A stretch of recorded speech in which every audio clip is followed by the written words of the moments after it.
এটা এক ধরনের নতুন সবজি, বাজার থেকে পেলাম, ভীষণ ভালো খেতে হয়, একটু পেঁপে টাইপের খেতে। কারোর যদি জানা থাকে কমেন্ট বক্সে অবশ্যই জানাবেন যেটা কি সবজি।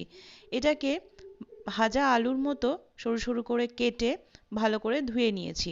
এটা তরকারি করে খাওয়া যায় কিনা সেটাও আমি জানি না, যদি জেনে থাকেন কমেন্টে জানাবেন। কালো জিরে শুকনো লঙ্কা ফোড়ন দিয়ে আলু ভাজার মতো করে নুন হলুদ দিয়ে ভেজে নিয়েছিলাম।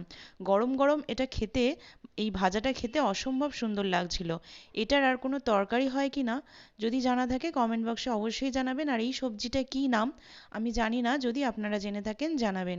কিন্তু খেতে অসাধারণ লেগেছিল ভাজাটা। এই প্রথমবার আমি বাজার থেকে এই জিনিসটা এনে রান্না করলাম।